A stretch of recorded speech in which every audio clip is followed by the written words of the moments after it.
नमस्कार दोस्तों, मैं अर्जुन कुमार हर बार की तरह इस बार भी ऑडियो लाया हूँ। तो ऑडियो शुरू करने से पहले यह बता दो कि जो व्यक्ति मेरे यूट्यूब चैनल पर पहली बार आया तो इस चैनल को सब्सक्राइब और बेल आइकन को जरूर दबा दीजिएगा। इस ऑडियो को लाइक शेयर जरूर कीजिएगा। तो आज का टॉपिक भारत संविधान के बारे में है। चलिए इस ऑडियो को शुरू करते हैं। भारतीय संविधान के विकास का संक्षिप्त इतिहास। 1757 ईस्वी की प्लासी की लड़ाई और 1764 ईस्वी के बक्सर के युद्ध के अंग्रेजों द्वारा जीत लिए जाने के बाद बंगाल पर ब्रिटिश ईस्ट इंडिया कंपनी ने शासन का शिकंजा कसा। इसी शासन को अपने अनुकूल बनाए रखने के लिए अंग्रेजों ने समय समय पर कई एक्ट पारित किए, जो भारतीय संविधान के विकास की सीढ़ियाँ बनी। वे निम्न हैं। 1773 ईस्वी का रेगुलेटिंग एक्ट। इस अधिनियम का अत्यधिक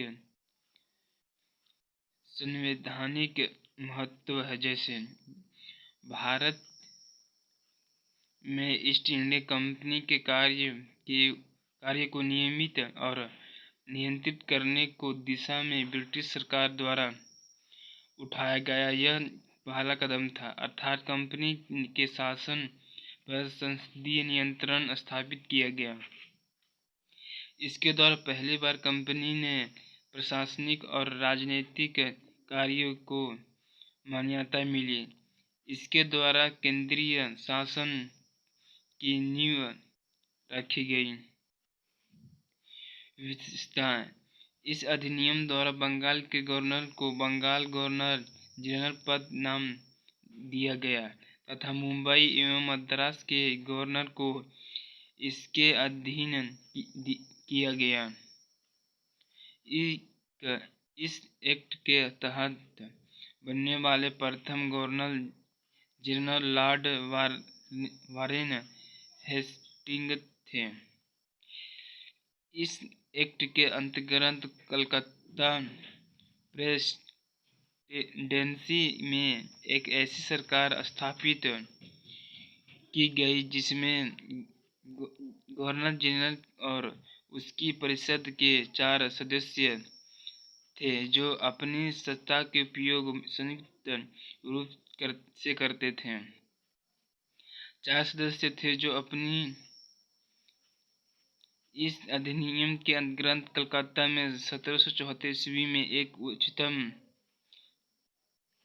न्यायालय की स्थापना की गई, जिसमें मुख्य न्यायाधीश और 3 अन्य न्यायाधीश थे।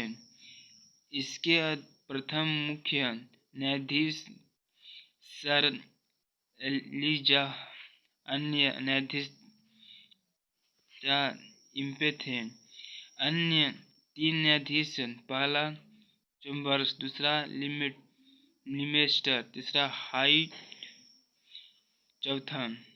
इसके तहत कंपनी के कर्मचारियों को निजी व्यापार करने और भारतीय लोगों के उपहार व रिश्वत लेना प्रतिबंध कर दिया गया।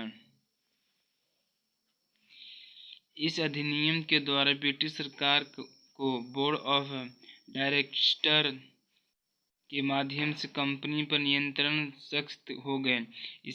इससे भारत में इसके राजस्व, नागरिक और सैन्य मामलों की जानकारी ब्रिटिश सरकार को देना आवश्यक कर दिया गया। एक्ट ऑफ सेटलमेंट 1781 ईस्वी रेगुलेटिंग एक्ट की कंपनियों को दूर करने के लिए इस एक्ट का प्रावधान किया गया। इस एक्ट के अनुसार कलकत्ता की सरकार को बंगाल, बिहार और उड़ीसा के लिए भी विधि बनाने का अधिकार प्रदान किया गया।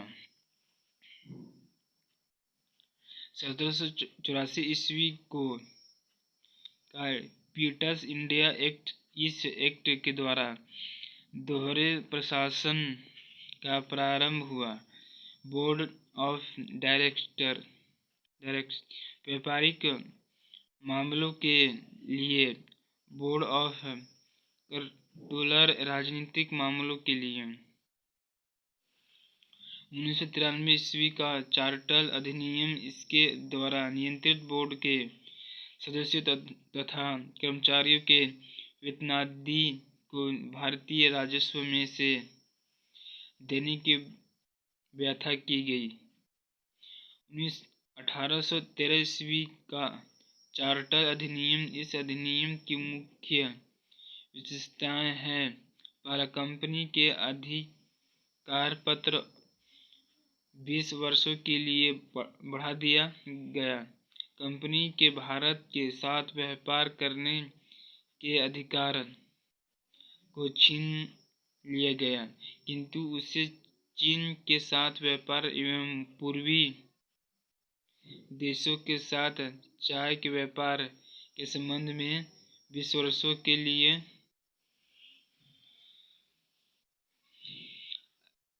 एकाधिकार प्राप्त रहा।